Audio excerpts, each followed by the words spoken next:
ಆಲದ ಮರ ಅಲ್ಲ. ನಿಮ್ಮೂರೊಂದು ದೊಡ್ಡ ಆಲದ ಮರ ಅಂತಿದೆಯಲ್ವಾ, ಆ ದೊಡ್ಡ ಆಲದ ಮರ ನೋಡೋಕ್ಕೆ ನಾವು ಅಲ್ಲಿ ತನಕ ಹೋಗಬೇಕಾಗತ್ತೆ. ಆದರೆ ನಾನು ಮನೆಯ ತುಳಸಿ ಬೃಂದಾವನ ತುಳಸಿ ಅಷ್ಟೆ, ತುಂಬ ಎತ್ತರ ಬೆಳೆದಿಲ್ಲ ನಾನು, ಆದರೆ ನಿತ್ಯ ಪೂಜನೀಯಳು ನಾನು. ಯಾಕೆ ಅಂದರೆ ನಾನು ತುಂಬ ಸಣ್ಣವಳು.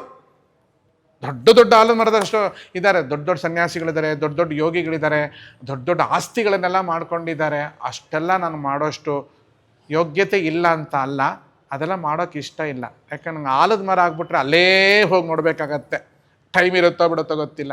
ಭೈರವಿ ಅಮ್ಮ ಸನ್ಯಾಸಿನಿನ, ಅವಧೂತರ ಅಥವಾ ಅನುಷ್ಠಾನ ಮಾಡ್ತಾ ಇರುವಂಥವರ? ಚತುರ್ಥಾಶ್ರಮವನ್ನು ಪಾಲಿಸಿದ್ದೀನಿ ನಾನು.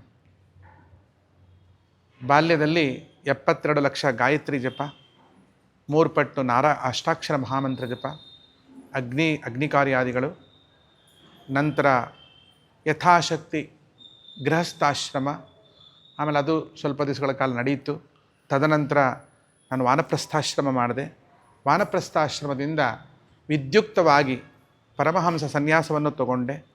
ತದನಂತರ ನನಗೆ ಈ ಮತ, ಧರ್ಮ, ದೇವಸ್ಥಾನಗಳು, ಮಂದಿರಗಳು ಇದೆಲ್ಲ ಮೈಲಿಗೆ ಅನಿಸ್ತು.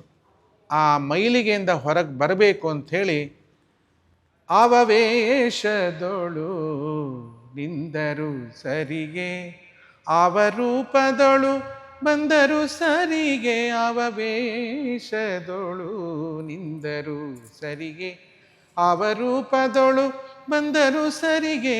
ಆದರೆ ಏನು ಮಾಡಬೇಕು? ತೆರೆದಿದೆ ಮನೆ ಓ ಬಾ ಅತಿಥಿ, ಹೊಸ ಬೆಳಕಿನ ಹೊಸ ಗಾಳಿಯ ಹೊಸ ಬಾಳಿನುತ ಅತಿಥಿ. ನಂಗೆ ಅತಿಥಿಯಾಗಿ ಇರೋಕ್ಕೆ ಇಷ್ಟ.